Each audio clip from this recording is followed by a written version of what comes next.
116. Unti-unti niyang napagtanto na baka lokohin sila ng kabilang partido. Ngunit hindi niya matiyak. Ang isang matandang lalaki sa kanyang takip silim ay talagang nagtataglay ng gayong kakilakilabot na lakas. Ang pinuno ng koponan, na ayaw umamin ng pagkatalo, ay nagpa siya na gawin ang mga bagay sa kanyang sariling mga kamay. At sa kritikal na sandaling ito, isang malamig na boses ang biglang sumabog. Napalingon ang lahat sa direksyon ng tunog. Isang silweta ang nakatayo sa ibabaw ng palasyo. Ang walang pakialam na tingin nito ay nakatutok sa martial arts arena. How dare you make trouble sa Supreme York Sect? Masyado ba akong naging maluwag sa lahat ng oras na ito? Tawa ng tawa si Soul Wolf. Sa totoo lang, napakabait mo sa lahat ng oras. Kahit ako ay niloko mo. Ngayon, aalisin ko ang iyong mukha ng kabaitan upang makita kung gaano kamandag ang iyong puso. The Asterisk man ito. Nagmura ang pinuno ng pangkat. Sect Master. Mangyaring bigyan ng utos na lipulin ang malupit na grupong ito ng buong lakas. Kung hindi sila parurusahan, ito ay isang pagsuway sa hustisya. Walang pakialam na tumango si Sirius. Atake lang. Hindi na kailangang magpigil. Naiintindihan. Ang pinuno ay umungal. Patayin sila. Huwag magpakita ng awa. Isa lang siyang team leader. Nang walang mga utos mula kay Sirius, maaari lamang niyang pakilyusan ang maximum na 30 tao. Ngayong nagbigay na ng utos ang Sect Master, natural niyang pakilyusan ang walang kapantay na kapangyarihan ng Supreme York Sect para lipulin ang kaaway. Ang mga tao ay lumundag patungo sa Soul Wolf at sa kanyang mga kasama na parang tidal wave. Tamad na sumulyap si Soul Wolf kay Alfred. Ipaubaya ko na sa iyo. Malinaw na walang intensyon na makialam ang Killer Wolf. Connor, Tyler at Nameless, nagdistansya sila at sinabing, ipaubaya namin ito sa iyo. Alfred cracked a smile. No problem. Everyone in Supreme York Sect was somewhat stunned. Did we hear it wrong? Or did Thought Old Geezer mess it up? We are mobilizing the full strength of Supreme York Sect to deal with you. Unlike before when there were only a few of us. Are you sure you on Old Geezer can handle it? F***, this is incredibly insulting. This is absolutely intolerable. This realization ignited a roaring rage in everyone's heart. The sounds of shouting and fighting grew louder. After another round of chaotic noise, the crowd were hopping about like monkeys. After landing, there was no fighting spirit markang paiwo left in them. The battle had barely begun when it was already over. Looking o Alfred Ogoen. His pulse wasn't flushed nor was he panting. It was just like nothing had happened. The signs of being, on the verge of collapse, and, physically exhausted, had completely vanished. Put the H***. This old man tricked us. He's clearly a formidable powerhouse. But he deliberately feigned weakness during the recent battle. The team leader Ong Riley pounded the ground. He is just the asterisk man disgusting. Sirius had just turned Oro on to go back for some rest. But he hadn't taken more than a few steps when he heard cries of sorrow echoing from behind him. His heart skipped a beat. No way. He slowly turned Oro on. Napangiti si Alfred. Walang problema. Ang lahat sa Supreme York Sect ay medyo natigilan. Mali ba ang narinig natin? O ginulo ba ito ng matandang geezer na iyon? Pinapakilos namin ang buong lakas ng Supreme York Sect para harapin kayo. Hindi tulad ng dati na iilan lang kami. Sigurado ka bang kakayanin ito ng matandang geezer? F***, ito ay hindi kapani-pani walang nakakainsulto. Ito ay ganap na hindi matitiis. Ang pagkaunawang ito ay nag-alab ng nagngangalit na galit sa puso ng lahat. Lalong lumakas ang mga ingay ng sigawan at away. Pagkatapos ng panibagong ikot ng magulong ingay, ang mga tao ay tumatalon-talon na parang mga unggoy. Pagka-landing, wala ng fighting spirit markang paiwo na natitira sa kanila. Halos hindi pa nagsisimula ang labanan ng matapos na ito. Pagtingin muli kay Alfred, hindi namumula ang mukha at hindi rin humihingal. Parang walang nangyari. Ang mga palatandaan ng pagiging nasa bingit ng pagbagsak at pisikal na pagod ay ganap na naglaho. What the H**le? Niloko tayo ng matandang ito. Siya ay malinaw na isang kakila-kilabot na powerhouse. Ngunit siya ay sadyang nagkunwaring kahinaan sa kamakailang labanan. Galit na hinampes ng pinuno ng pangkat ang lupa. Nakakainis lang siya. Tumalikod na lang si Sirius para magpahinga. Ngunit hindi pa siya nakakagawa ng ilang hakbang nang marinig niya ang sigaw ng kalungkutan na umaalingaw-ngaw mula sa kanyang likuran. Bumilis ang tibok ng puso niya. Hindi pwede. Dahan-dahan siyang lumingon. Ang eksenang nasa harapan niya ay halos magpatigil sa kanyang puso. The scene before him nearly made his heart stop. The asterisk man. I'm not saying things. Am I? His pride and joy. Supreme York sect. West now sprawled on the ground. Their screams of agony unending. No one was standing up. He looked again at the culprits. All four of them hadn't even moved an inch. Only an old man had changed his position. They took out over 2,000 strong ones in an instant. How did they do it? With magic? Is it that my people are too weak? Or is the opponent too strong? He was stunned. And completely oblivious to the fact that Soulwolf and others had slowly turned their gaze towards him. Soulwolf looked at Alfred. We'll have to trouble you this time. There's no need for us to intervene. Right. Alfred wore a look of disappointment. Ha! Such a grand Supreme York sect. Yet not a single one who can fight. I hope this sect master has some skills. Having said that, Alfred leaped forward. Flying towards Sirius. It was only at this moment that Sirius seemed back to his senses. Instinctively wanting to run. But as soon as he turned around, Alfred appeared before him. He was astounded. The asterisk man. How did you manage to do that? Without a word, Alfred grabbed Sirius and jumped off the building. Who would have known that the sect master did not even resist? But started to shriek in fear. Help! Help! I'm going to fall to my death. Help me!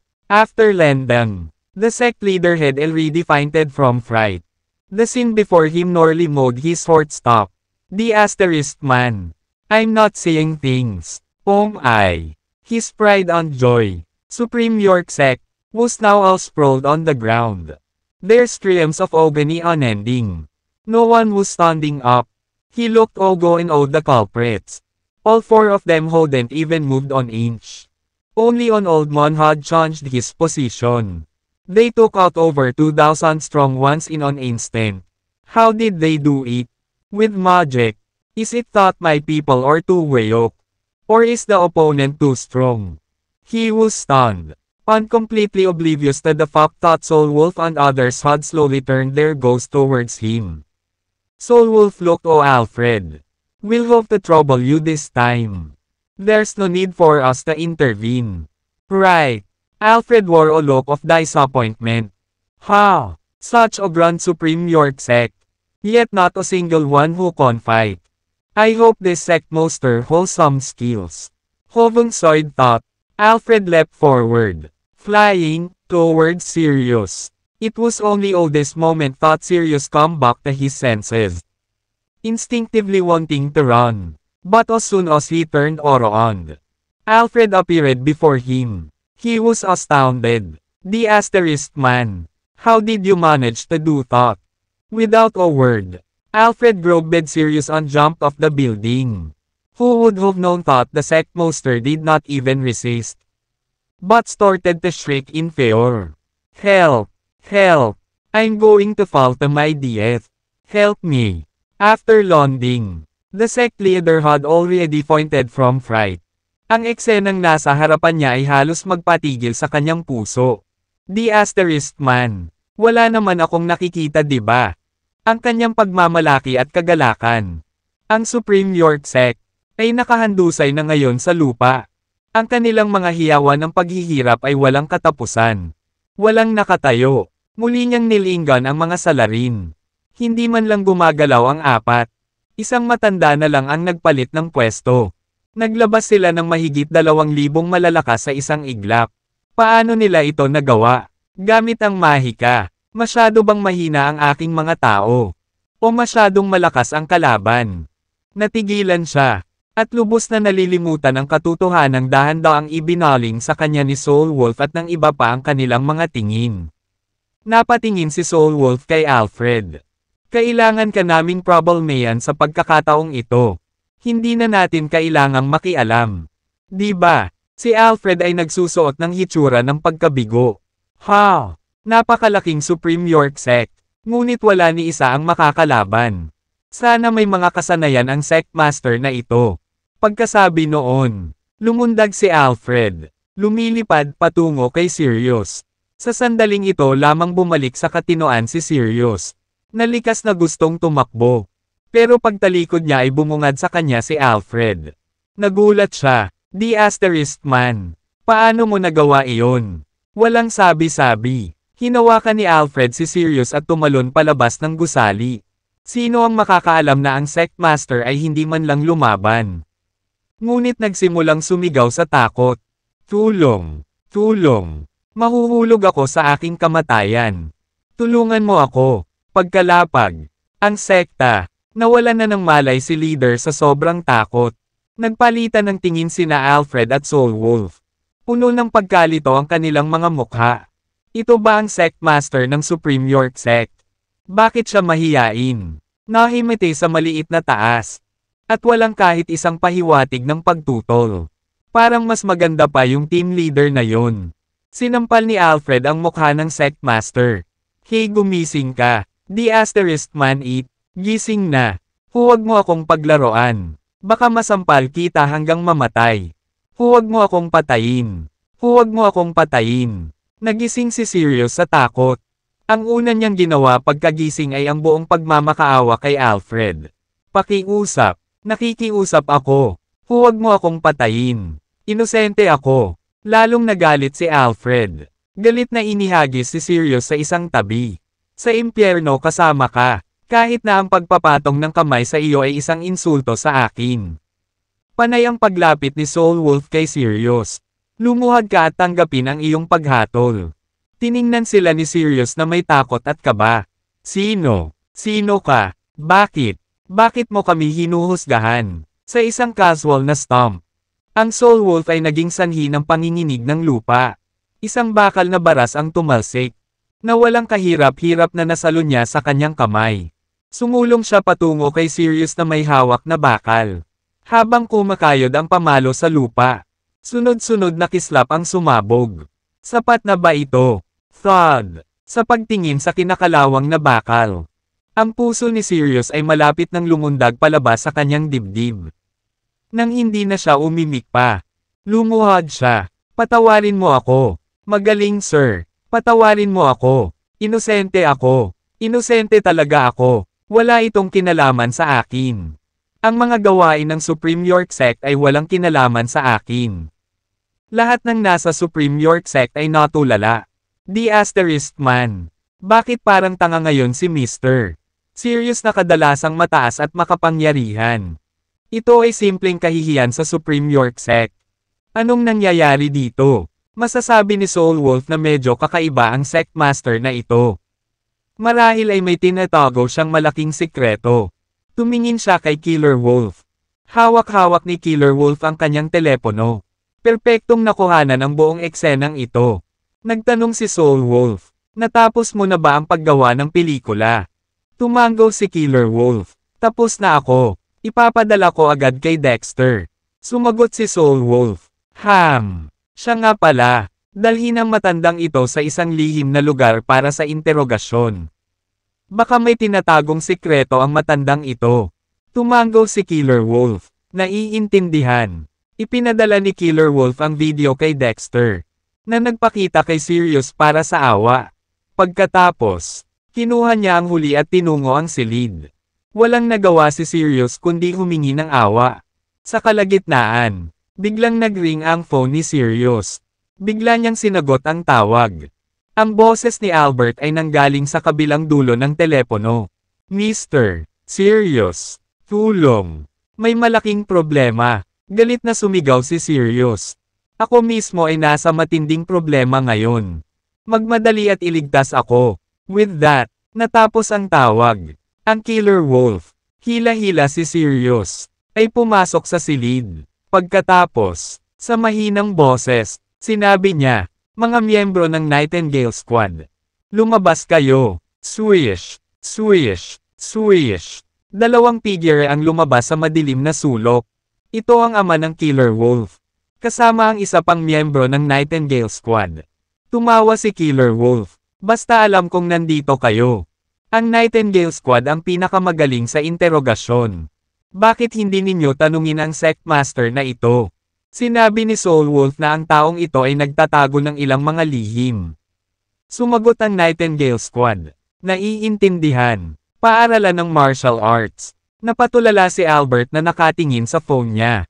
Naisip niya lang na humingi ng tulong kay Sirius.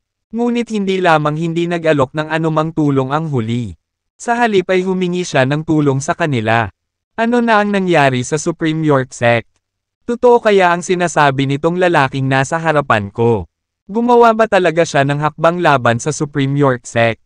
Imposible. Imposible. Ang Supreme York Sect ay may isang siglong halaga ng pundasyon. Paano ito madaling sirain ng lalaking ito? Umungol si Carson kay Albert. Albert, tinawag mo ba o hindi si Mr. Sirius? Ano ang sinabi niya? Napalunok ng mariin si Albert. Pagkatapos ay sinabing, kanina lang, nabanggit ni Sect Master na kasalukuyan siyang nasa isang delikadong sitwasyon. Cut the crap, nagmura si Carson. Noong nanggaling ako sa York Sect, nandoon pa rin si Mr. Sirius. Hanggat hindi siya aalis, walang mangyayaring masama. Malamang nagkamali ka. Saglit na nalilito si Albert kung ano ang gagawin. Sabi ni Dexter na may bahagyang ngiti. Sa palagay ko ay mas mabuti para sa inyong lahat na bumalik sa York Sect para bisitahin. Bakit? Mabilis na tanong ni Carson at Albert. Sinabi ni Dexter. Dahil ang iyong Sect Master ay talagang nahihirapang protektahan ang kanyang sarili ngayon. Nang matapos siyang magsalita, ipinakita ni Dexter kina Carson at Albert ang video ni Sirius na humihingi ng awa sa kanyang mga tuhod. Nang makita ang video, nasira ang dalawa sa lugar na halos mawala ng katinoan. Lumuhad talaga si Sirius at humingi ng awa. Walang kahit katiting na dignidad ang nararapat sa isang Sect Master sa kanya. Higit sa lahat, halos 2,000 disipulo ng Supreme York Sect ang lahat ay paralisado sa lupa. Ganap na walang anumang pagtutol. Ginawa ba ni Dexter ang lahat ng ito? The Asterisk Man. Sino ba talaga siya? Posible ba para sa isang normal na tao na lipulin ang isang siglong gulang na organisasyon sa loob ng kalahating oras? Ang mga nanunood ay mabilis na naunawaan ang katotohanan ng bagay. Ang kanilang mga puso ay parehong namangha. Ang lalaking nauna sa kanila ay paulit-ulit na hinamon ang kanilang pag-unawa sa mundo. Kahit na ang isang tanga ay nakikita na ngayon na ang lalaking ito ay isang top-tier powerhouse. Lahat ay naghihintay na may halong hininga upang makita kung sino talaga ang nangungunang boss. Ang mga tao ay patuloy na dumami. At sa isang kisap mata, ang kalapit na 7 o 8 kalye ay ganap na nakajam. Na walang iniwang lugar upang ilipat. Tumunog ang communicator ni Dexter. Ito ay isang kahilingan sa video call na ipinadala ng Kill Wolf. Ikinonekta ni Dexter ang video call. Sinabi ng Killer Wolf, si Dexter, ang Nightingale Squad ay nakakuha lang ng ilang impormasyon mula sa Sect Master. Magsalita ka, sabi ni Dexter. Sinabi ng Killer Wolf. Ang Sect Master na ito ay hindi ang aktwal na Sect Master ng Supreme York Sect. Ngunit isang impostor. Ang totoong Sect Master ay matagal nang pinatay niya at ng chairman ng Martial Artists Association. Nagulat talaga si Dexter. Paano nasangkot dito ang chairman ng Martial Artists Association? Ang kanyang matalas na pang-anim na pandama ay nagsabi sa kanya na sa pagkakataong ito ay maaaring siya ay nasa isang malaking isda. Sinabi ni Killer Wolf, ang chairman ng Martial Artists Association, Aegon York, at ang Sect Master ng Supreme York Sect ay talagang mga kapwa-disipulo. Ang Sect Master ay medyo prangka at may mataas na katayuan sa moral. Tumanggi siyang makorrupt kasama ng chairman ng Marshall Association, Egan York. At bilang resulta, napaharap siya sa patuloy na pagsalungat ng huli. Mamaya, gusto ni Egan na kontrolin ang York sect. Kaya, palihim niyang pinatay ang sect master. At pagkatapos ay nakahanap ng ibang magpapanggap sa kanya, na ngayon ay kasalukuyang sect master. Ang hitsura ng sect master na ito ay may kapansin-pansing pagkakahawig sa nauna. Pagkatapos sumailalim sa plastic surgery, halos maituturing silang magkapareho, hanggang sa puntong kahit na ang mga malapit sa kanila ay hindi na makilala ang mga ito. Bukod dito, siya ay dating artista, at ang kanyang panggagaya sa dating sect master ay hindi kapani-paniwalang tumpak. Sa mundong ito, walang nakakaalam na impostor siya bukod kay Egan. Matagal nang naging pupe sa kamay ni Egan ang Supreme York sect. At saka, nalaman ko na sinasamantala ni Egan ang kanyang posisyon para umani ng mga benepisyo. May mga kamay pa nga siya sa mga gawain ng martial arts school. Malamig na tawa ni Dexter. Kung ang chairman mismo ng Martial Association ay corrupt, ito ay isang sorpresa kung ang asosasyon ay malinis at patas. Hayaan ang chairman ng Martial Arts Association na makipagkita sa akin kaagad. Sa pagkakataong ito, dapat nating lubusang linisin ang Martial Arts Association. Alisin ang lahat ng manggugulo. Pagkababa ng telepono, kinakabahang tumingin si Albert kay Dexter. Sino? Sino ka ba talaga? Ang lakas ng loob mong ipatawag ang chairman ng Martial Arts Association. Sa isip ni Albert, dalawa lang ang tao sa mundo na kayang lampasan ang chairman ng Martial Arts Association. Ang isa ay ang Pangulo. At ang isa ay si Great Marshal. Hinding-hindi siya maaaring maging presidente. Siya kaya, Great Marshal. Sinulyapan siya ni Dexter at walang pakialam na sinabi, General. Ano? Nagkatinginan sina Albert at Carson. Napangiti sa loob dahil sa kahihiyan. Parang maliit lang siyang general. Bagamat maaaring mataas ang ranggo ng kanyang opisyal, nasa ilalim pa rin siya ng jurisdiction ng Martial Arts Association. Kailangan niyang iyuko ang kanyang ulo ng masunurin sa harap ng chairman ng Martial Arts Association. Sinusubukan ba niyang tapusin ang kanyang karera nang tawagin niya ang presidente ng Martial Arts Association? Tahimik na inilabas ni Carson ang kanyang telepono. Nagpadala ng mensahe sa kanyang kasamahan. General ang kalaban. Magsumbong kaagad sa chairman. Sa Supreme York sect. Sa loob ng isang selyadong maliit na silid. Na may malamig na ngiti. Tumingin si Killer Wolf sa sect master at sinabing, Sige, tawagan mo si Egan. Sabihin mo makipagkita kay Dexter. Kapag hindi siya pumunta, pipilitin ko ang leeg mo. Natakot ang sect master hanggang sa mabasa ang sarili. May dilaw na likidong tumutulo sa binti ng pantalon niya. Alam niyang papatayin talaga siya ng lalaking ito. Mabilis siyang sumagot. Siyempre, tatawagan ko siya kaagad. Ang sect master, na may nanginginig na mga kamay, ay inilabas ang kanyang mobile phone at tumawag. Hindi nasagot ang unang tawag. Ngunit buti na lang may tumatawag sa pangalawang pagtatangka. Dumating ang mahinang boses. Iluwa mo kung may sasabihin ka. Huwag mong sayangin ang oras ko. Bahagyang naririnig pa rin ng isa ang tunog ng mga kalabog ng katawan. Kasabay ng mga helanghing ng isang babae. Umiyak ang sect master. Guro, iligtas mo ako. Pakiusap iligtas mo ako. Tumigil sandali si Egan. May nangyaring mali. Sabi ng sect master. May dumating para hamanin tayo. At ako ay kasalukuyang banibihag nila.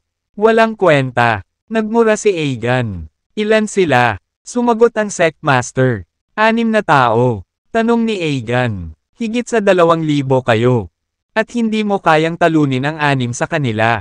Anong silbi mo sa akin? Ipinaliwanag ng sect master. Masyado silang makapangyarihan. Guro, iligtas mo ako. Kung hindi ka dumating. Natatakot akong mamatay ako. Tanong ni Egan. Nabanggit mo ba ako sa kanila? Sumagot ang sect master. Oo, sabi nila. Kinuha ni Killer Wolf ang telepono at tinuya. Egan, mahilig ka talagang makipag-usap. Kung natatakot kang lumapit, huwag na. Kinaweyan ni Egan. B***starred ka. Wala akong pakialam kung sino ka. Umalis ka kaagad at bayaran ang hindi na mapananoli na pinsalang idinulot mo sa Supreme York Sect. Kung gagawin mo iyan, baka palayain kita. Kung hindi, gaano man kalakas ang background mo, iiwan kitang walang lugar na mapaglilibingan ng katawan mo. Sinabi ni Killer Wolf, paumanhin. Natatakot ako na baka ma-disappoint kita. Hindi ko lang gagawin ang sinasabi mo ngayon. Kundi ginagarantiya ko rin na kung hindi ka magpapakita, ipapaalam ko sa buong lungsod na napatay mo ang Sect Master at may magpapanggap sa kanya. The asterisk man ito. Nagtakip ng ngipin si Aegon. Idiot ka. Hinayaan mo talagang lumabas ang bagay na ito. Ang Sect Master ay desperado na nagsumamo. Guro, kung hindi ako magsasalita, papatayin niya ako. Simpleng sinabi ni Kill Wolf. Makikita kita sa Atevel Martial Arts School. Kung hindi ka makakarating sa loob ng kalahating oras, maging handa na gumawa ng pangalan para sa iyong sarili sa Eurasia. Haha, nang matapos siyang magsalita, ibinaba ni Killer Wolf ang telepono. Ang opisina ng chairman sa Martial Arts Association. Namumula sa galit si Aegon. Marahas niyang ibinato sa lupa ang kanyang telepono. Sino sa lupa ang may lakas ng loob na tumawid sa akin? Biglang may kumatok sa pinto ng opisina. Mr. Aegon, may importante akong isusumbong sa iyo. Boses iyon ng assistant ni Aegon. Si Aegon, na may walang katapusang pasensya, ay hinimok, pumasok ka, pasok ka, pumasok ang assistant ni Aegon. Chairman, nakatanggap lang kami ng mensahe na may pumupuntirya sa iyo. Ha? Matamang nakatingin si Aegon sa kanyang katulong. Totoo ba ang sinabi mo? Tumango ang katulong. Siyempre, totoo. Mariin na ikinuyom ni Aegon ang kanyang mga kamao. Walang hiya kang tanga. Ikaw ay walang iba kundi isang general. Nang ahas na guluhin ako, nililigawan mo si kamatayan. Kung ganoon ay hulaan ko na pupuntahan kita. Mabilis na tumugon ang katulong. Mag-aayos ako kaagad ng sasakyan. Ikinaway ni Aegon ang kanyang kamay. Hindi na kailangan. Tanong ng assistant habang nagtataka. Mr. Aegon, paano mo balak pumunta doon? Walang pakialam na sinabi ni Aegon. Na-achieve ko na ngayon ang Celestial Class. Ang bilis ko ay maihahambing sa bilis ng tunog. Ang ordinaryong transportasyon ay hindi nakakabawas para sa akin. Tuwang-tuwa ang assistant. Congratulations on your achievement, Mr. Aegon. Ikaw ang susunod na tao pagkatapos ng Great Marshal sa Celestial Class. Nababalot ng sama ng loob ang mukha ni Aegon. So what if siya si Great Marshal? Malalampasan ko siya sooner or later. Masiglang tumango ang katulong. Naway mabuhay ang chairman ng libo-libong taon at pag-isahin ang mundo ng militar. Hindi na nag-aksaya pa ng mga salita si Aegon. Sa isang mabilis na paglukso, tumalon siya sa bintana at nawala ng walang bakas sa isang kisap mata. Makalipas ang 30 minuto, dumating si Aegon sa Atevel Martial Arts School. Kadadating pa lang niya, at ang kanyang napakatinding masamang aura at kakilakilabot na prestihiyo ay agad nananakot sa lahat ng naroroon. Walang lakas ng loob na huminga ang mga nanonood. Sabay-sabay pa silang umatras. Dumistansya sa Aegon. Napaatras sina Albert at Carson papunta sa Aegon. Ginoo, Aegon. Ang daming walang kwentang turok. Naiinis na tingin ni Aegon sa dalawa. Get lost. Oo. Nakaramdam ng kawalan ng magawa sina Albert at Carson. Malayo lang sila sa Aegon. Bumaling ang tingin ni Aegon kay Dexter. Hinahamon mo ba ang Martial Arts Association? Tumango si Dexter. Tama. Tanong ni Aegon. Bakit? Sinabi ni Dexter. Ginagamit ng Martial Arts Association ang kanilang kapangyarihan para sa personal na pakinabang. At inaabuso ang kanilang autoridad. Aegon rebutted. Wag na nating pag-usapan kung may ebidensya ka o wala. Kahit na mayroon ka talagang ebidensya na magpapatunay sa puntong ito, hindi ka kwalipikadong ipatupad ang batas. Lamapas ka sa iyong mga hangganan. Lumalabag sa mga patakaran. Aminin mo kaagad ang iyong pagkakamali. At maaari kong isaalang-alang ang pagpapaubaya. Nangangatwiran si Dexter. Ano ang nakakatiyak sa iyo na hindi ako kwalipikadong magpatupad ng batas? Sagot ni Aegon. Ito ay dahil hindi ka ganoon kalakas. Iyon lang. Sinabi ni Dexter. Hindi ito isang bagay na dapat mong papurihan. Mabangis ang mukha ni Aegon habang umungol. Sige. Ipapakita ko sa iyo kung sino talaga ang nag-impake ng suntok. Nang matapos siyang magsalita ay sinugod ni Aegon si Dexter. Sa isang hakbang, natapakan ni Aegon ang isang malaking hukay sa lupa, na naging sanhi ng panginginig ng paligid ng lupa. Isang gusali sa hindi kalayuan. Biglang gumuho sa lupa. Ang panginginig ng boses na ito ay hindi mas matindi kaysa sa isang maliit na lindol. Ang dumadagandong na ingay ay patuloy na umaalingaw-ngaw sa isipan ng lahat. Nanlaki ang mga pupils ng lahat. Nakatingin sa hindi makapaniwala. Casual na sipa lang iyon. At nagdulot ito ng malaking kaguluhan. Tao ba ito? Hindi talaga maihahambing sa kanya sina Albert at Carson. Gaya ng inaasahan ng chairman ng Martial Arts Association. Well, tapos na si Dexter. Nakilala na niya ang kanyang kaaway sa pagkakataong ito. Ang Aegon ay napakabilis. Parang kidlat. Napakabilis ng kanyang mga galaw kaya't hindi siya masubaybayan ng mata. Ang lahat ay nakakita lamang ng isang kislap ng liwanag na mabilis na naglaho. At pagkatapos, isang katahimikan na parang kamatayan. Nanlaki ang mata ng lahat. Si Dexter ay nanatiling matatag sa kinatatayuan. Hindi gumagalaw kahit isang pulgada. Gayunpaman, ang chairman ng Martial Arts Association, Aegon, ay wala kahit saan. Kakaiba. Saan napunta si Aegon? Sa tahimik na karamihan, biglang may sumigaw. Tignan mo dali, may lalaking nakasabit sa punong iyon.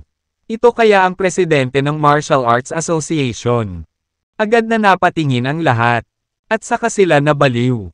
Aegon. Sa katunayan, ito ay Aegon na nakasabit sa sanga ng puno. Ang mukha ni Aegon ay naging magulo. Nabugbog at namamaga. Hindi na makilala sa kanyang orihinal na anyo. Halos hindi na siya humihinga sa dugong dumadaloy mula sa bawat butas. Nanginginig ng husto ang kanyang katawan. Para siyang nahulog mula sa puno. At tiyak na mamamatay siya sa lugar.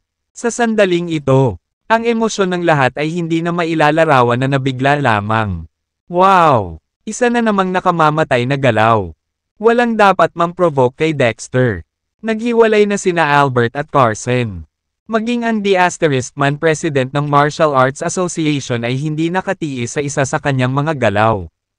Ang pagkakakilanlan ng kabilang partido ay kitang-kita na ngayon. Siya ay Great Marshal.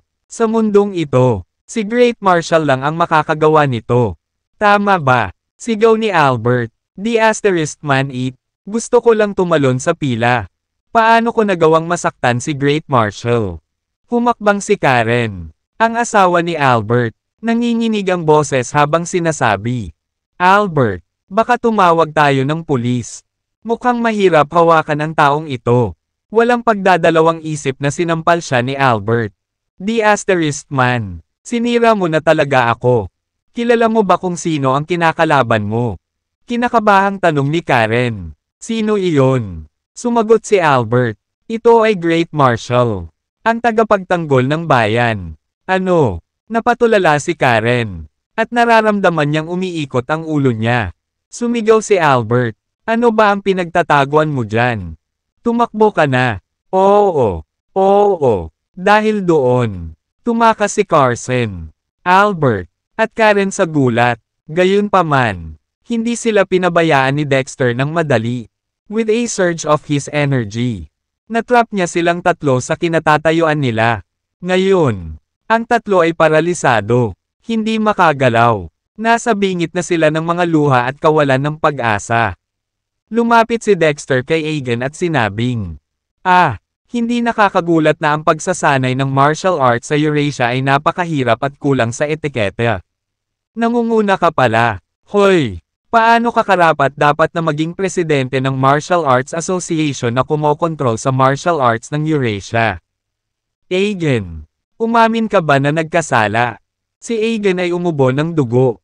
Gustong gumapang palayo, nakalulungkot, natagpuan niya na ang bawat buto at kalamnan sa kanyang katawan ay nabali. na nag-iiwan sa kanya ng ganap na hindi makagalaw kahit isang pulgada.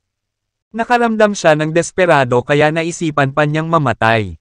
Para sa isang martial artist, ang pinakamahalaga ay hindi ang buhay mismo, ngunit ang kapangyarihan ng kanilang mga kamao at ang kanilang lakas. Sa kasalukuyang estado, kahit na may ugnay muli ang kanyang mga buto at kalamnan, may iwan pa rin siyang walang kakayahan. Hindi na maipagpatuloy ang kanyang pagsasanay. Hanggang buto ang galit niya kay Dexter. Inipon niya ang lahat ng lakas niya at iniluwa niya ang isang subo ng dugo kay Dexter. Dexter, mamamatay ka na. Kailangan mong mamatay. Madali itong naiwasan ni Dexter. Tapos tumawa na naman siya ng malamig. Paano mo ako mapapatay sa ganitong kalunos-lunos na kalagayan? Baka naman may backer ka. Ganun talaga. Kung hindi, paano magiging chairman ng Martial Arts Association ang isang walang kabuluhang tulad mo? Sabihin mo sa akin, sino ang nagba-back up sa iyo? Ang taong may kakayahang patagang manipulahin ang posisyon ng presidente ng Martial Arts Association ay tiyak na hindi ordinaryong individual. At least, dapat kapantay niya ako. Medyo curious si Dexter. Iniisip kung sino ang mapangahas na big shot na ito. Nagdesisyon siya, kahit palihim na protektahan ni Mr. President si Aegon. Dapat siyang harapin ngayon. Kung hindi, ang martial spirit ng Eurasia ay hindi na maiwawasto. Nagpakita si Aegon ng isang pahiwatig ng pagmamataas. Kung hindi ako nagkakamali, ikaw ay dapat na Great Marshal. Tama. Tumanggo si Dexter. Tama iyan. Aegon. Great Marshal. Nakakabilib ka. Sabi nila pangalawa ka lang. Higit sa 1,000. Ngunit naisip mo na ba na may puwang para sa isa pang tao sa pagitan mo at ni Mr. President? Curious na tanong ni Dexter. Oh, sino kaya yon? Baka talagang mailigtas nila ang buhay mo. Sabi ni Aegon. Mr. Zenos. Oh, Ginoong Zenos. To be honest, medyo nagulat si Dexter. 3 paghahari na ang pinagsilbihan ng matanda. Sa katunayan, tinutulungan na niya ang presidente bago pa man ipanganak si Dexter. Matapos manungkulan si Dexter, sa wakas ay bumaba sa pwesto ang punong ministro. Sa isang tiyak na lawak, si Dexter ay nagsilbi bilang isang kahalili para sa punong ministro. Magkapantay ang katayuan ng dalawa. Gayunpaman, pagdating sa karanasan, sadyang hindi maihahambing ni Dexter sa punong ministro. Hindi akalain ni Dexter na ang gayong tapat at matatag na ministro ay talagang magiging kalasag ni Aegon. Gayunpaman, nakapagdesisyon na si Dexter, kahit na ang Pangulo, determinado siyang puksain ang Aegon ngayon. Hindi banggitin ang punong ministro. Sinabi ni Dexter sa malalim na boses, ipatawag ang punong ministro upang makita ako kaagad. Sabi ni Aegon sa mahinang boses, nawala ka na ba? Ang katayuan ng punong ministro ay higit pa sa iyo. Hinihiling mo sa kanya na puntahan ka ng personal. Kahit na sumasang-ayon ako. Papayag ba ang hindi mabilang na mga mamamayan ng Eurasia? Sabi ni Dexter, kung gusto mong mamatay, hindi mo na siya kailangang tawagan. Nang makita ang matinding pagpatay sa mga mata ni Dexter, natakot si Aegon at masunurin siyang tumawag sa telepono. Galit na ngayon si Great Marshal. Talagang hindi siya nagdadalawang isip na pumatay sa isang patak ng sombrero. Nang may tumawag ay bigla itong ibinaba. Kumunat ang noo ni Aegon. Ano ang nangyayari? Aegon, ano ang nagdadala sa iyo sa matandang ito? Isang malalim na boses ang biglang nagmula sa gilid. Agad namang nagtinginan sina Dexter at Aegon. At napag-alamang ito ang punong ministro. Walang nakakaalam kung kailan siya dumating sa pinangyarihan. Ang punong ministro ay nakasuot ng simpleng damit. Ang kanyang buhok at balbas ay puti ng nyebe. Hawak niya ang isang tungkod sa kanyang kamay. Tila mahina at nanginginig, na para bang isang bulkzo ng hangin ang maaaring magpatamba sa kanya. Sa unang tingin, parang wala siyang pinagkaiba sa isang ordinaryong matanda. Nang magsimulang magsalita ang punong ministro, agad siyang nakilala ng mga tao sa paligid. At kaya, ang karamihan ng tao ay nahulog sa kanilang mga tuhod tulad ng isang tidal wave. Ginoo, Zenos, malumanay na ngumiti ang matandang estadista habang nakaharap sa karamihan. Pakiusap. Bumangon ang lahat. Hindi na kailangan ng mga ganyang formalidad. Ako ay nagretiro na at ngayon ay isang karaniwang tao.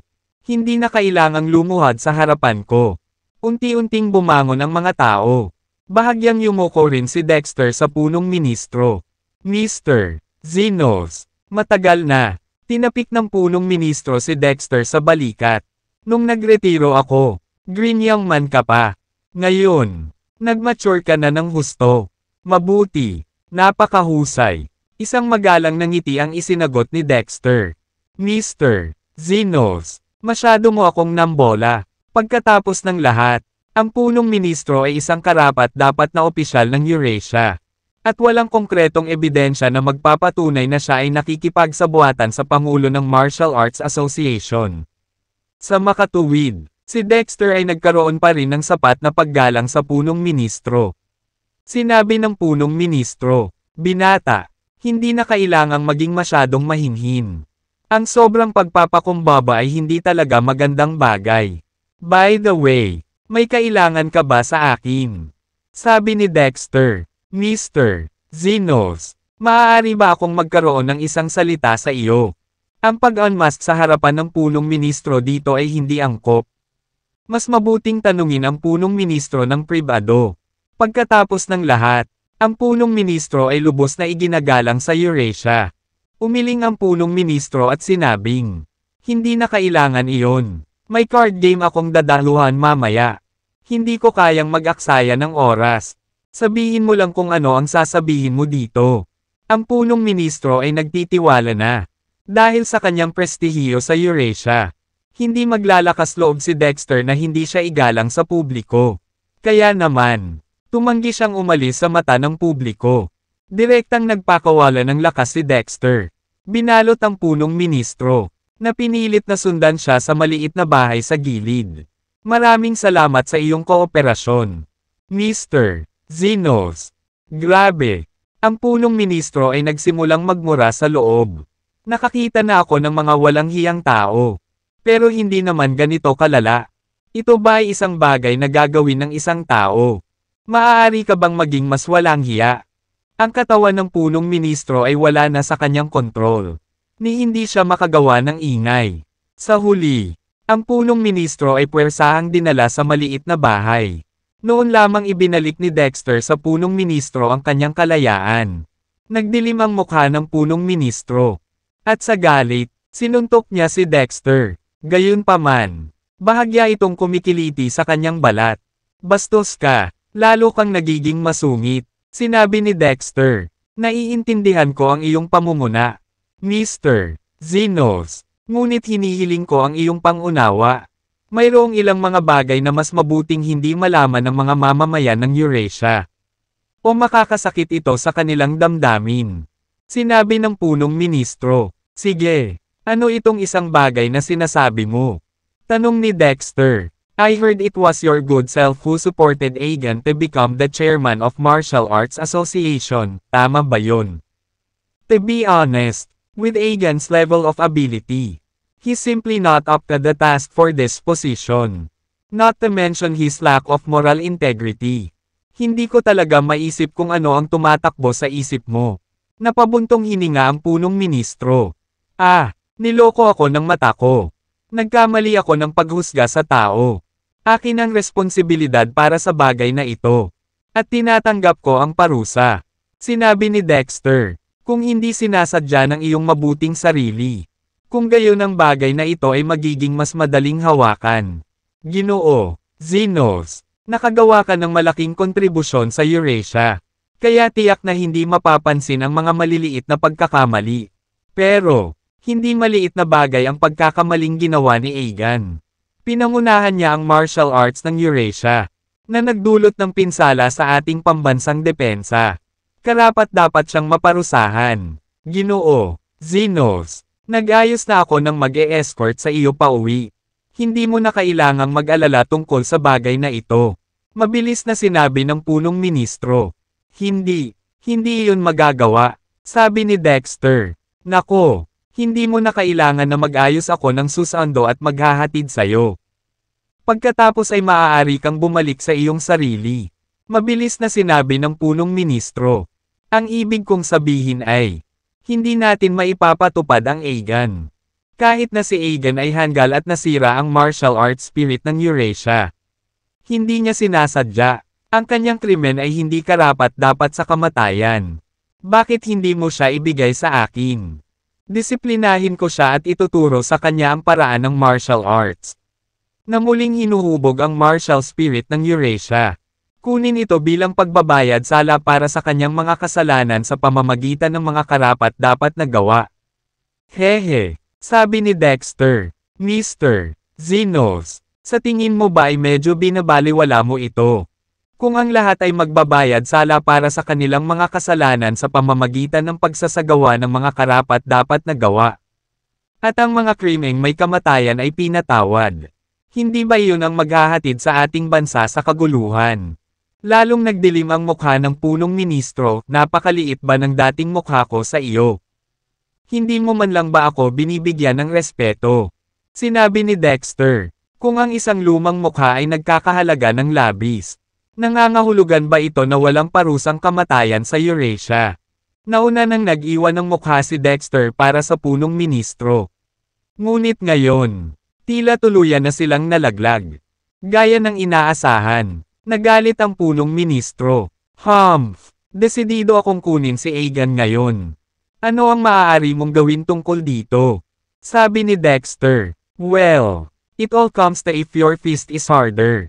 Or mine. Let me warn you na nagpapakita na ako ng respeto sa iyo. Huwag mo akong sisihin sa pag-iimbestiga sa iyo ng lubusan kung patuloy kang kumikilos ng mataas at makapangyarihan habang nagdudulot ng hindi kinakailangang gulo. Ikaw, galit na galit ang punong ministro na ang kanyang balbas ay nakatagilid. Mabuti naman, Dexter, bagay ka talaga. Sa tingin mo ba dahil retired na ako? Wala na akong silbi. Mali ka. Napakamali. Hayaan mo akong maging tapat sa iyo. Ang sabi niya, ang aking mga alagad ay kumalat sa buong Eurasia. At ang aking impluensya sa korte ay malaki.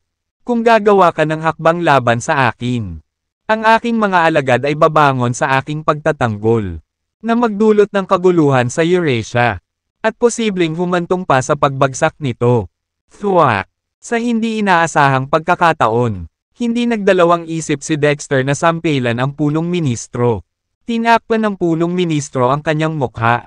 Lubos na tulala sa lugar. Ako ba? Naghahalusinate ba ako? Naglakas loob itong sampelan sa akin. Kahit anong mangyari, ako pa rin ang punong ministro. Ang aking katayuan ay kapantay sa kanya. At ang aking karanasan ay higit pa sa kanya kung sino ang nakakaalam kung magkano. Sinampal niya talaga ako. Matapos niyang mapagtanto kung ano ang nangyari. Nagalit ang punong ministro. Wala na siyang pakialam sa image niya. Nagtatalon-talon siya at nagmumura ng malakas. B*****. How dare you hit me? Ikaw na anak ng ab*****. Ano ba ang nagbibigay sa'yo ng karapatang batukan ako? Thwack! Hindi na umimik pa. Muling sinampal ni Dexter ang punong ministro. Ang kaawa-awang punong ministro, na mahina sa edad, ay sinaktan ng 2 beses na sunod-sunod ng walang awa na si Dexter. Umikot ang mundo sa kanya at bigla siyang bumagsak sa lupa. Sabi ni Dexter, karapat-dapat kang parusahan sa pag-insulto sa kasalukuyang Great Marshal.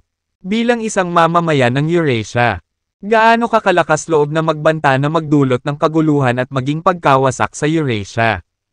Kailangan mong parusahan. Ang punong ministro ay nagdikit ng kanyang mga ngipin ng mahigpit.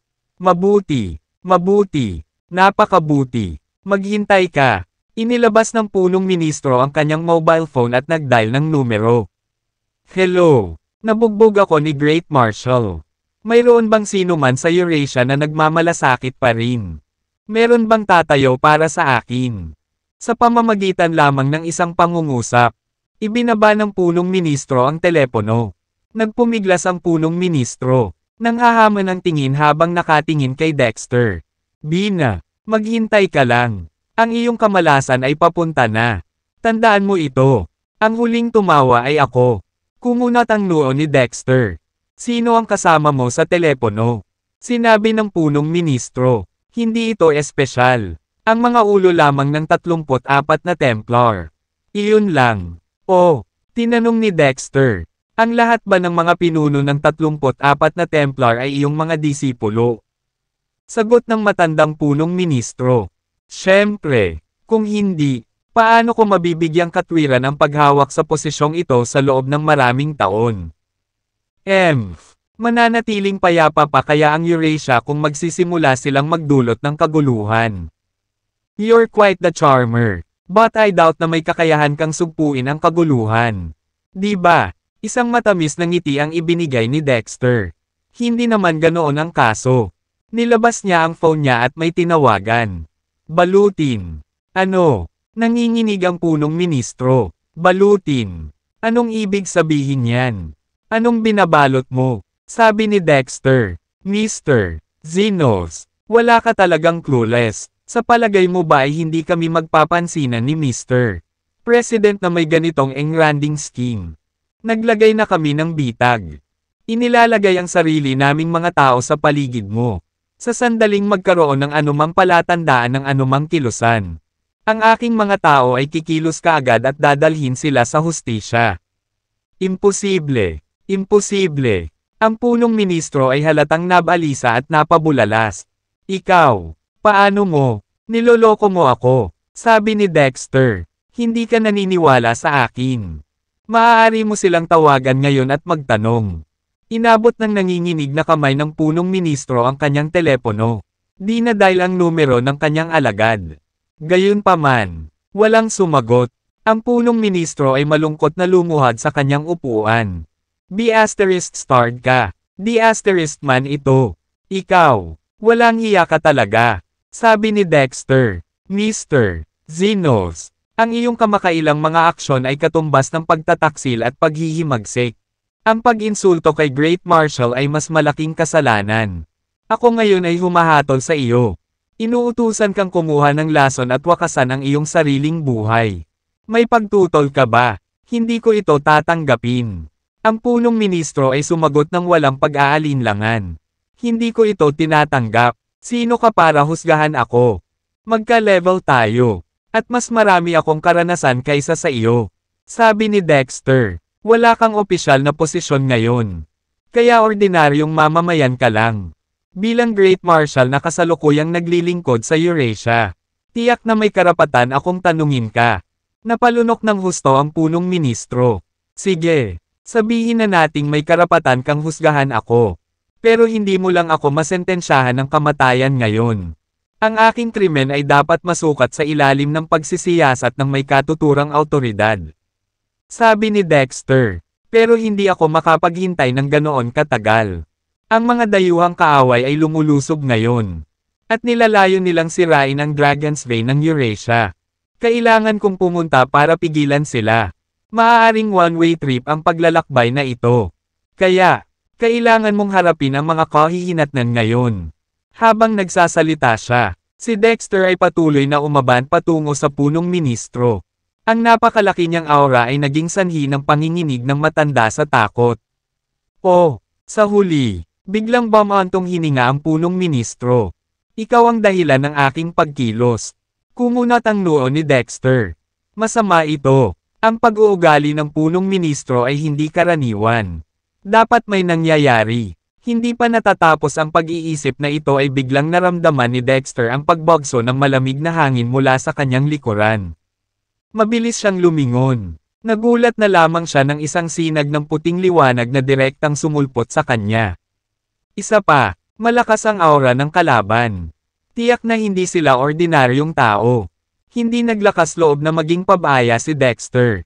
Kaya tuloy pa rin ang pag-counterattack niya. Napakalakas ng kalaban. Naglulunsad ng strike ng may matinding intensidad.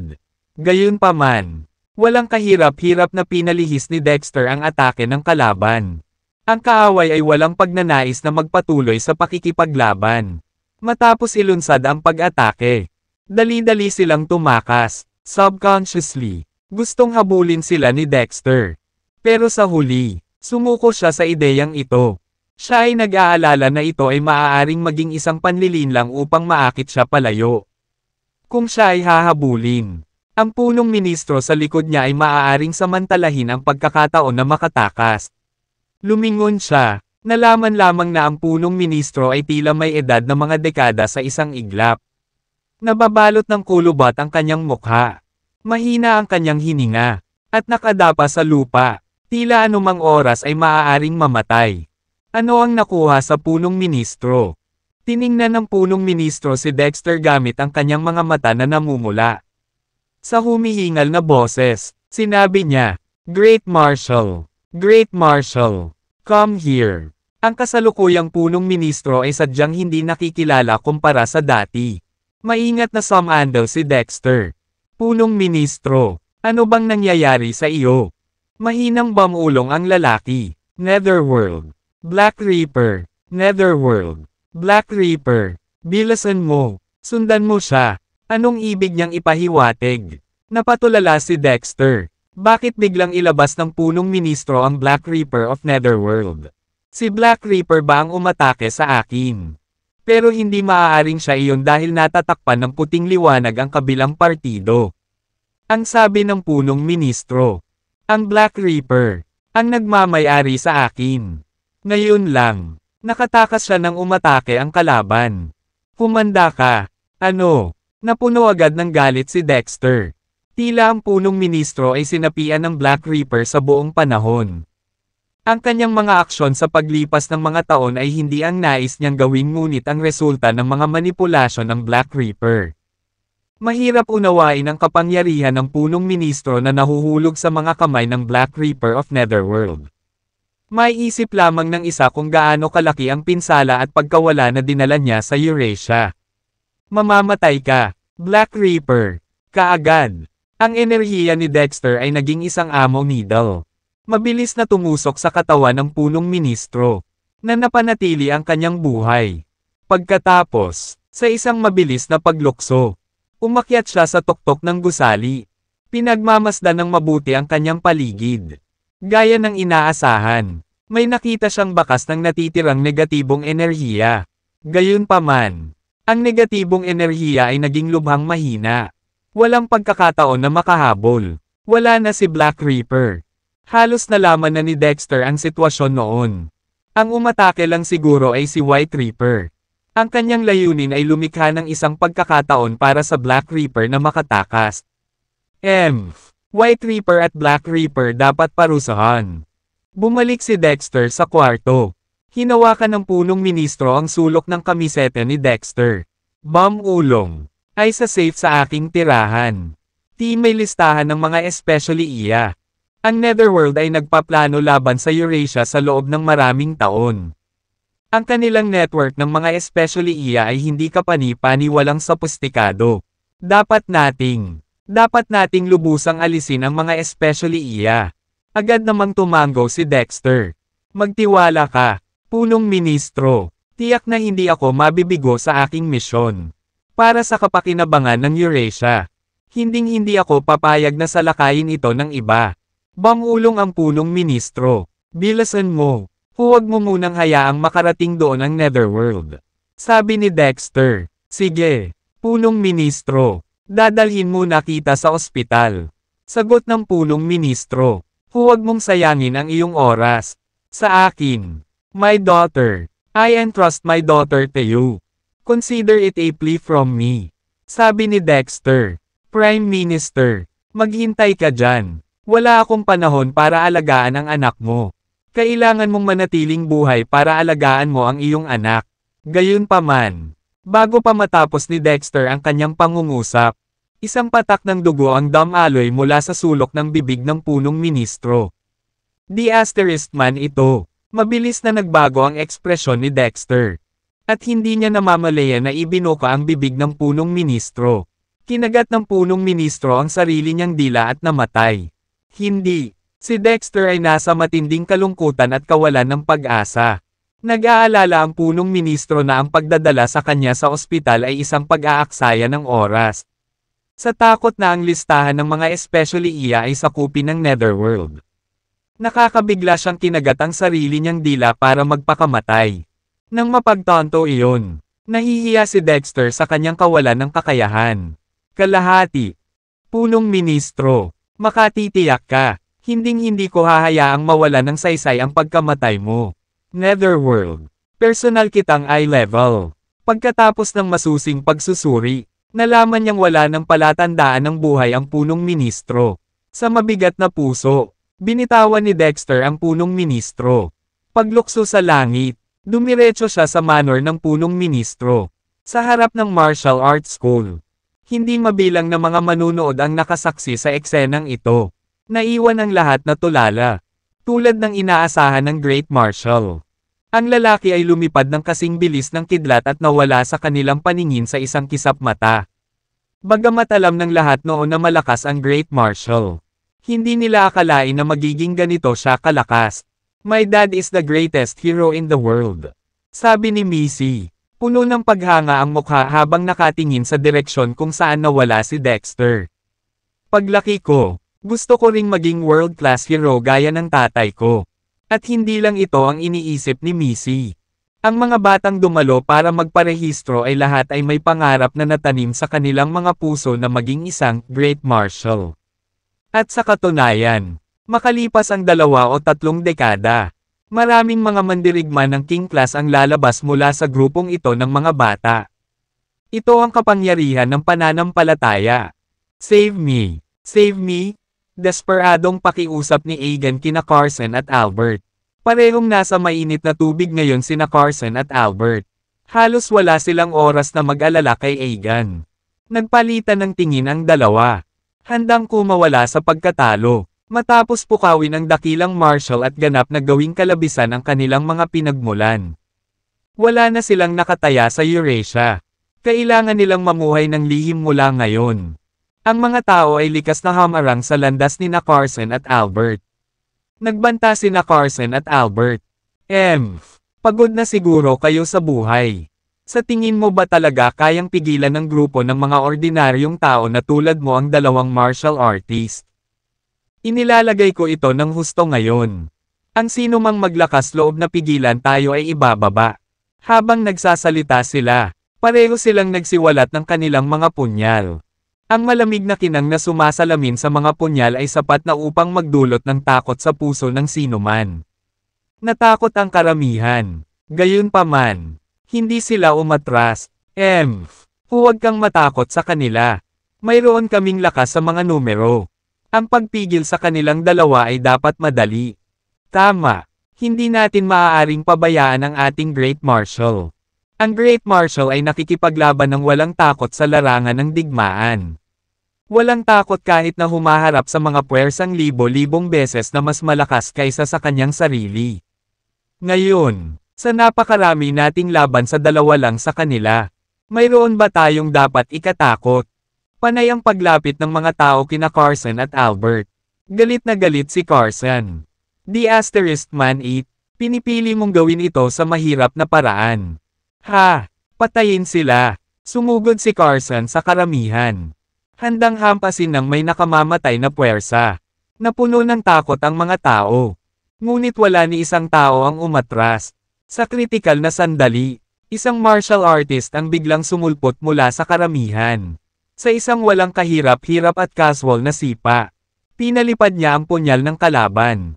Pagkatapos ay madaling natamba ang kalaban sa lupa, na nagpasuko sa kanya. Nang makita ang sitwasyon, tumalikod si Albert para tumakbo. Gayunpaman, isa pang martial artist na nakaitim ang lumabas mula sa kabilang panig. Na nagpasuko sa kalaban. Si Aegon naman ay natalo na siya ni Dexter kaya wala na siyang lakas para tumakas. Mabilis na pinaalis ng ilang lalaking nakaitim sina Carson, Albert, at Aegon. Nawala ng walang bakas. Ang mga individual na ito ay walang iba kundi ang mga miyembro ng Nightingale Squad. Palagi silang nakakubli sa anino. Pinangangalagaan ang kaligtasan ng pamilya ni Dexter. Noong nakaraan, ang punong ministro ay medyo matipid at matipid. Nakatira sa isang napaka-ordinaryong bahay. Walang pinagkaiba sa mga karaniwang tao. Gayunpaman, pagkatapos ng kanyang pagre-retiro, nagsagawa siya ng mga pangunahing gawaing gusali, na nagtatayo ng manor ng punong ministro para sa kanyang sarili. Ito ay kahanga-hanga at maluho. na maihahambing sa kadakilaan ng palasyo ng hari. Si Dexter ay kumbinsido na noon na ang punong ministro ay sinapian at kontrolado ng Black Reaper. Sinisi niya ang sarili at napuno ng guilt. Siniraan niya ang kanyang sarili sa pagpapabiye sa punong ministro at sa hindi pag-aalaga sa kanya, na nagbigay daan sa Netherworld na samantalahin ang sitwasyon. Dapat kong panagutan ang pagkamatay ng punong ministro. Mahigpit na binabantayan ang manor ng punong ministro. Saktong pagdating ni Dexter sa entrance. Napatigil siya. Tumigil ka. Sino ka? Kung walang utos ng punong ministro. Walang sino mang estranghero ang pinahihintulutang pumasok. Hindi mapakali si Dexter na kausapin sila. Paimpol niyang inilabas ang kanyang enerhiya. Pinalipad ang dalawang gwardya. Umalangaw-ngaw sa buong mansyon ng punong ministro ang hiyawan ng dalawang gwardya. Sa isang iglap, sunod-sunod na kaway ng mga gwardya ang sumugod palabas. Na sumugod kay Dexter. Hindi man lang tumanggi si Dexter. Sa halip, patuloy niyang inilabas ang kanyang lakas habang mabilis na tinungo ang silid ng punong ministro. Ang karamihan ng tao ay pinalipad sa pamamagitan ng surge ng enerhiya. Ang manor ng punong ministro ay napuno ng malalakas na mandirigma. Ngunit gaano man sila kalakas, sila ay tila mahina tulad ng mga langgam sa harap ng lakas ni Dexter habang sila ay walang habas na tinatangay ng hangin. Si Dexter ay Sun and Moon class. Kaya paano siya may kukumpara sa isang grupo ng mga tao na mababa sa Celestial class? Casual na naglakad si Dexter sa silid ng punong ministro. Natuto na ang mga bantay sa pagkakataong ito. Hindi sila nang ahas na umatake ng walang ingat. Sa halip, pinatibay nila ang panlabas. Nag-set up ng isang walang tigil na bitag. Nahandang bitag si Dexter sa loob. Ipaalam kaagad kay Mr. Zenos at Mr. Felix. Hilingin sa kanila na bumalik at kontrolin ang sitwasyon. Oo. Hinanap ni Dexter ang silid ng punong ministro at mabilis na nakahanap ng isang safe. Ang safe ay gawa sa isang magaan at imposibleng matibay na metal. Kahit ang Celestial Class Warriors ay hindi ito mabuksan. Gayunpaman, wala si Dexter sa Celestial Class kundi sa Sun and Moon Class. Walang kahirap-hirap niyang binuksan ang safe. Sa loob ng safe ay isang makapal na stack ng mga dokumento. Sinulyapan niya ang stack, kung saan nakalista ang mga pangalan, contact information, at kani-kanilang posisyon. Ito ay dapat ang impormasyon ng mga especially iya mula sa Netherworld na nakatanim sa mga tao. Sumigaw si Dexter, Nightingale Squad, magpakita kayo, sa labas ng pinto, sa gitna ng mga taong nakapaligid kay Dexter. Isang batang sundalo ang biglang sumugod. Tumalon siya sa bintana at lumuhad sa harap ni Dexter. Master, Nightingale 30 dito. Ang mga miyembro ng Nightingale Squad ay nasa lahat ng dako. Maging sa loob ng kampo ng kalaban. Sabi ni Dexter, ibigay ang listahang ito sa daan-daang thousand troops ng Alpha Suicide Squad. Kailangang makapasok kaagad sa lungsod ang 100,000 troops at hulihin ang mga especially iya. Ipinagkaloob ang pahintulot na magsagawa muna at mag-ulat sa ibang pagkakataon. Hindi napigilan ni 30 na kiligin ang buong paligid. Ang 100,000 troops of Alpha Suicide Squad ang mismong puwersa na minsang nagmarcha kasama ang Great Marshal upang makipagdigma laban sa mga hukbo ng 8 bansa. Hindi sila mapipigilan. Pinapatay ang lahat ng makapangyarihang mga individual sa kanilang paraan isang walang talo na presensya. Mula noong huling matunog na tagumpay laban sa 8 bansa, ang 100,000 troops ay nanatiling nakatigil sa loob ng ilang taon. Sa kanilang paggalaw muli, isang unos ng dugo at patayan ang dumaan sa malawak na lupain ng Eurasia ay nalalapit. Gayunpaman, hindi ito isang bagay na dapat alalahanin ng 30. Ang tungkulin ng Nightingale Squad ay sumunod sa utos ng kanilang amo. Hinawakan niya ang listahan. Nagmamadaling umalis. Hinanap muli ni Dexter ang silid ngunit wala siyang nakitang ibang bagay na may halaga. Lumabas siya ng kwarto. Handa na siyang umalis. Bago siya mamatay, hinimok siya ng punong ministro na alagaan mabuti ang kanyang anak na babae. Nagpasya si Dexter na tiyaking maaalagaan ang kanyang anak. Sa labas ng pinto, ligtas na hinarang ng mga gwardya ang daan palabas kaya walang makadaan. Walang kibo, Humakbang pasulong si Dexter habang nakataas ang ulo. Ang libo-libong gwardya ay tinakot kay Dexter habang patuloy silang umaatras. Kinilabutan sila sa bangis na pinapakita ni Dexter. Aalis na sana sila sa mansyon ng punong ministro. Biglang umalangaw-ngaw ang galit na galit mula sa karamihan. Lahat, tumigil kayo dyan. Ang mga gwardya, na parang desperado at walang magawa, ay nabuhayan ng loob ng marinig ang boses na ito, na agad na nakaramdam ng direksyon at espiritu. Isang medyo may edad na lalaki ang lumabas mula sa karamihan. Tinitigan ng masama ng nasa katanghaliang gulang si Dexter at sinabing, "Ikaw ay mapangahas na buhong. Ang pagpasok sa manor ng punong ministro ay may parusang kamatayan. Payo ko sa iyo na sumuko ng mapayapa. Kung hindi, isusumbong kita sa Pangulo at hayaan siyang magdesisyon ng iyong kapalaran.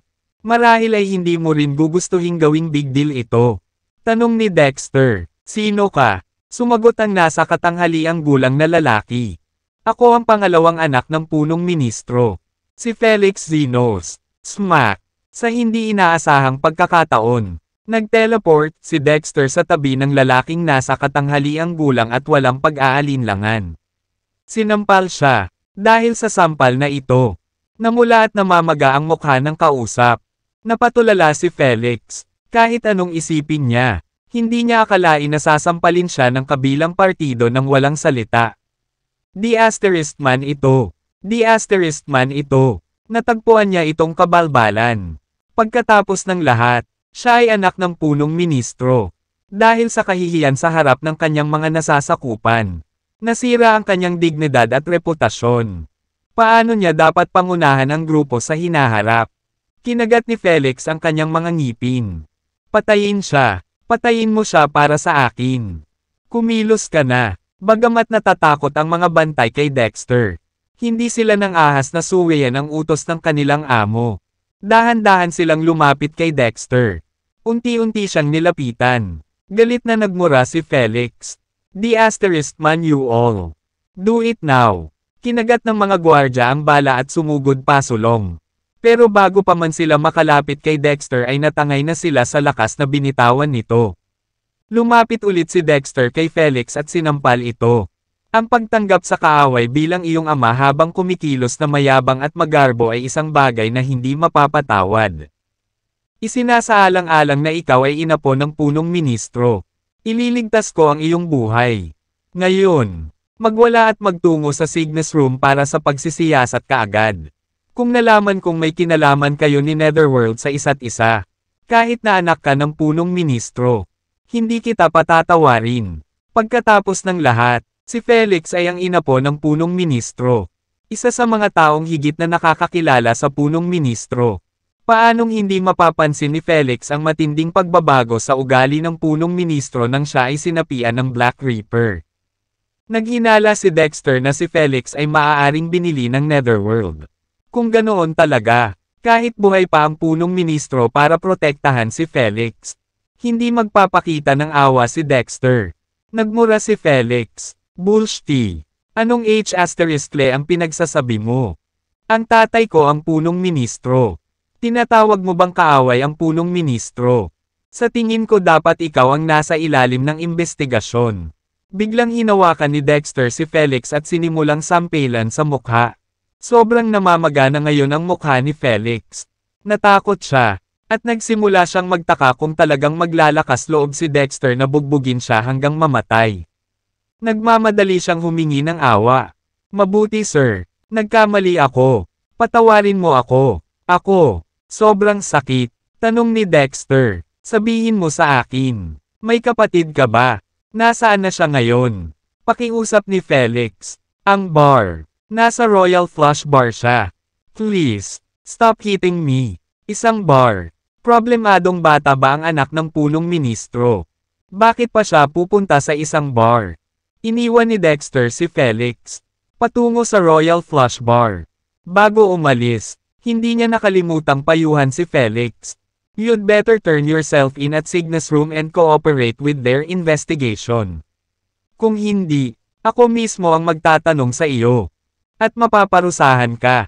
Hindi sumagot si Felix. Paimpol niyang tinakpan ang mukha. Patuloy na umuungol. Nang mawala sa kanyang paningin si Dexter. May bakas ng mali siya ang sumilay sa mga mata ni Felix. ****starred ka, scoundrel. How dare you hit me? Maghintay lang. Gagawin kong buhay impyerno ang buhay mo. Puputulan kita. Paa mula sa paa at balat mong buhay. Iinuman ko ang iyong dugo at papakainin ko ang iyong laman. Si Dexter ay hindi kailanman nagpunta sa mga lugar tulad ng mga bar. Kaya wala siyang ideya kung nasaan ang Royal Flush Bar. Sa kabutihang palad, ang mga miyembro ng Nightingale Squad ay lihim na sinusundan si Dexter sa buong orasan. Tumayo si Dexter, mahinang tumawag. Nightingale Squad. Kaagad, lumitaw ang isang miyembro ng Nightingale Squad. Master, ano pong order nyo? Sabi ni Dexter. Dalhin mo ako sa Royal Flush Bar. Bahagyang natigilan ang miyembro ng Nightingale Squad. Pupunta ba siya sa bar? Saway ni Dexter. Anong kalokohan ang iniisip mo? Aalis na ako para tuparin ang mga opisyal na tungkulin. Agad na napuno ng pagsisisi ang miyembro ng Nightingale Squad. Humihingi ako ng tawad. Master, kasalanan ko ito. Casual na pinamunuan ng miyembro ng Nightingale Squad ang isang malapit na sasakyan ng pulisya. Dinala si Dexter sa Royal Flush Bar. Ito ay nagkakahalaga ng pagbanggit na ang Nightingale Squad ay may autoridad na mag-commanday ng anumang sasakyan ng pulis sa loob ng teritoryo ng Eurasia. Sa kalsada, casual na nagtanong si Dexter tungkol sa mga detalye ng anak ng punong ministro. Ang anak na babae ng pangalan ng punong ministro ay Francine Zinos. Siya ay lubos na pinahahalagahan ng punong ministro noon. Sa hindi malamang kadahilanan. Nagkaroon ng lamat sa pagitan niya at ng punong ministro. Naging magkaaway sila at tuluyang naghiwalay.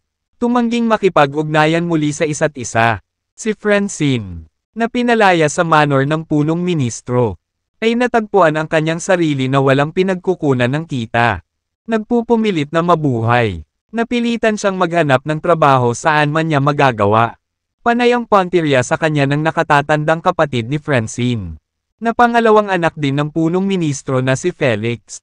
Nagdulot ito ng ilang sunod-sunod na pagkawala ng trabaho ni Francine. Na naging problema sa kanyang kabuhayan. Sa huli, napilitan si Francine ng sariling kapatid na maging performer sa isang bar. Pero kahit ganoon, madalas magpadala si Felix ng mga tao para manggulo kay Francine. Ang kasalukuyang sitwasyon para kay Francine ay hindi maganda. Matapos marinig ito, napuno ng sandamakmak na emosyon si Dexter. Isang bagay para sa punong ministro ang target si Francine. Ang Black Reaper ay nagmamay-ari ng lalaki. Kaya hindi ito maaaring makatulong dahil ang bawat salita at aksyon ay wala na sa kanyang kontrol. Sinong mag-aakalang handang saktan siya ng kapatid ni Francine? Sa katunayan, ang mga mayayaman ay madalas na walang awa. Maya-maya, dumating na ang dalawa sa Royal Flush Bar. Sa halip na tawagin itong Royal Flush Bar, mas angkop na tawagan itong Toilet Flush Bar. Ang lugar na ito ay nababalot ng usok. Ang ingay ay nanggagaling sa mga tainga. At ang bango ng mga hormone ay nasa lahat ng dako. Napatingin si Dexter sa stage kung saan may kumakanta na lalaki. Hindi niya nakita kahit saan si Francine. Nagmamadaling nagpaliwanag ang miyembro ng Nightingale Squad. MS. Si Francine ang grand finale ng bar. Lumilitaw lamang siya sa pinakadulo. Paano kung tumingin tayo sa backstage ngayon? After a bit of contemplation, Dexter still ended up shaking his head and declining. No need. Let's just wait for her to make her appearance here. Ayon sa gusto mo. Buti na lang at wala pang 10 minuto ay si Francine na ang sumulpot.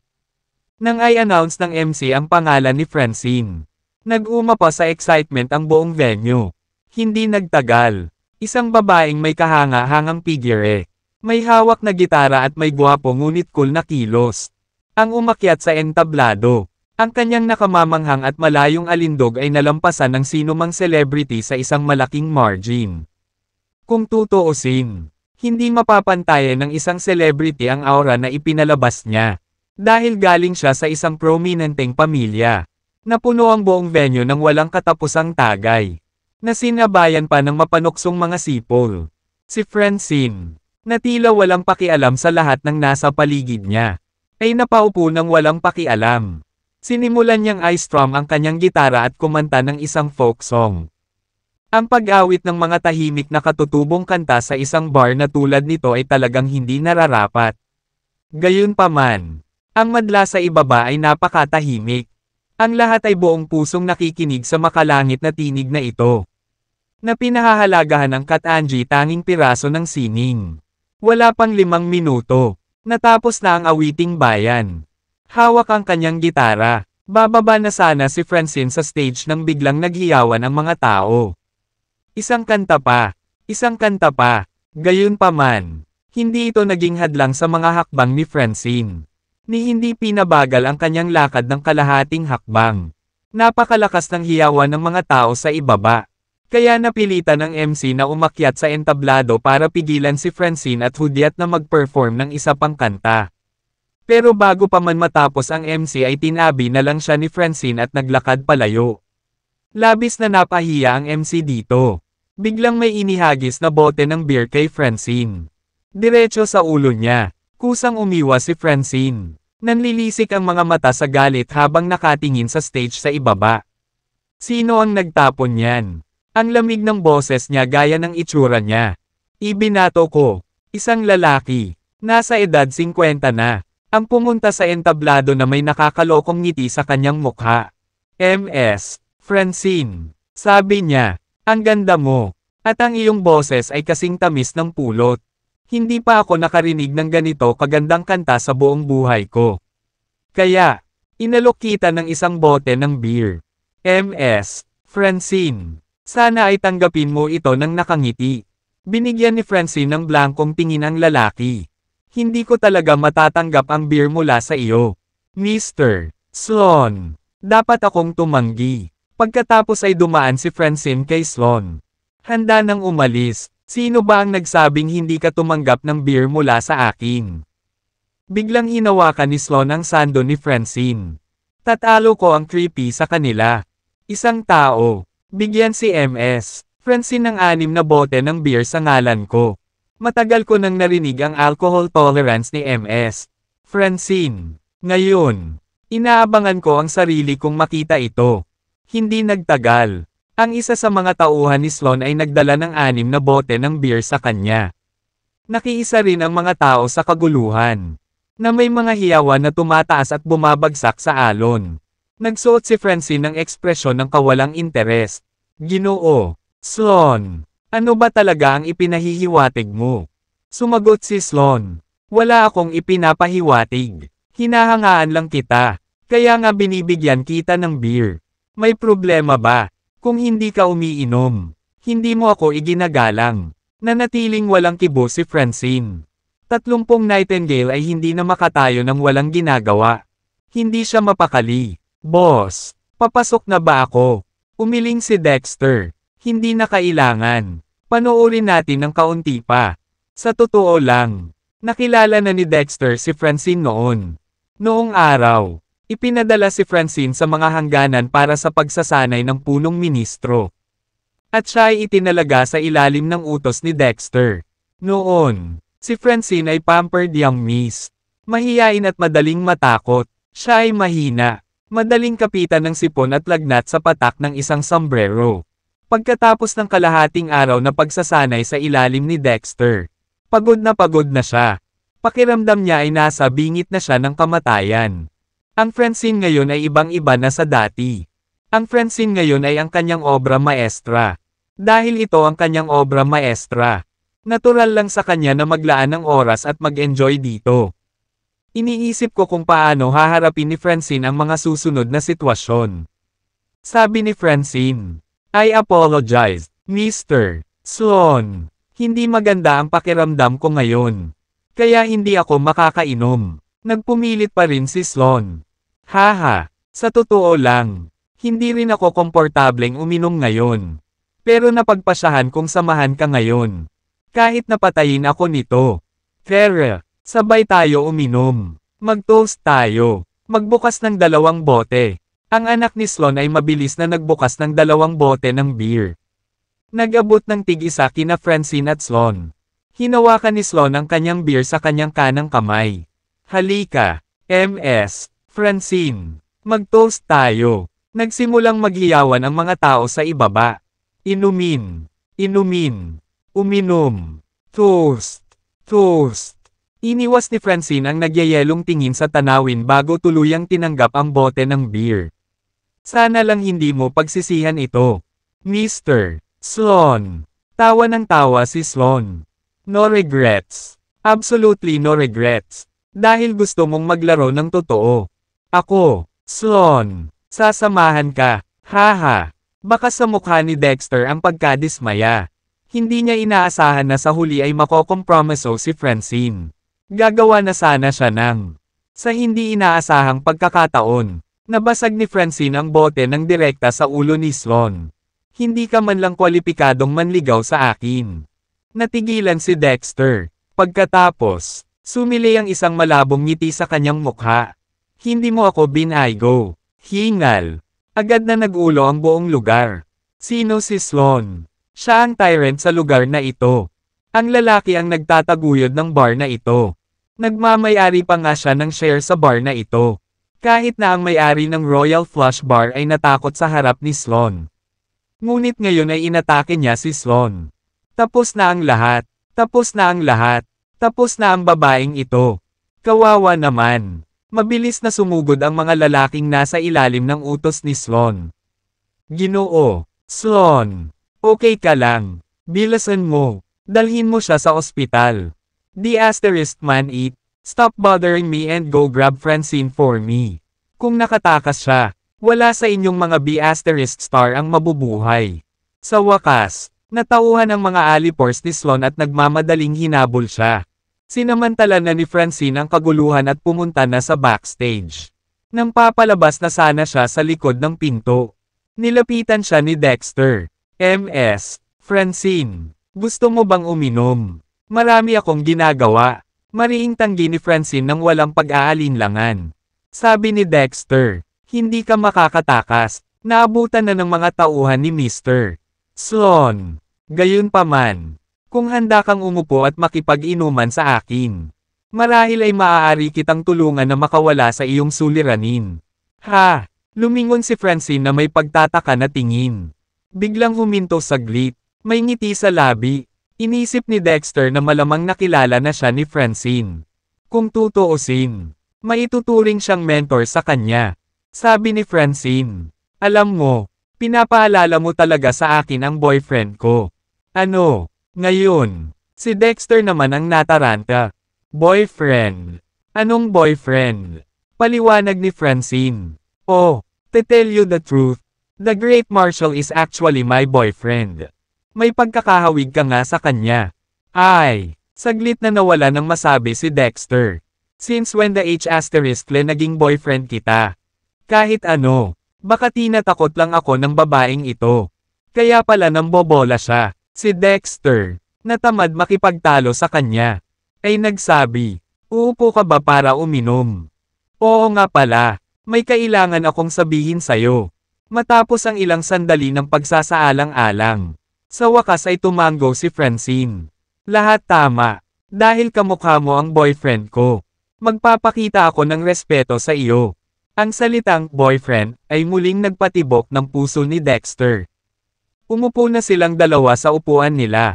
Tanong ni Francine, go on. Anong gusto mong sabihin? Sinabi ni Dexter, namatay na ang punong ministro. Saglit na natigilan si Francine pero mabilis na napatawa. Buti, patay na siya. Matagal nang namatay ang matandang geezer na iyon. Masungit man si Francine sa kanyang mga salita. Halata ni Dexter na sobrang sakit ang kanyang nararamdaman. Paliwanag ni Dexter, alam mo bang matagal mo nang hindi naiintindihan ang Prime Minister? Hindi siya yung taong akala mo. Tanong ni Francine. So, pinapante ka rito ng matandang geezer na iyon.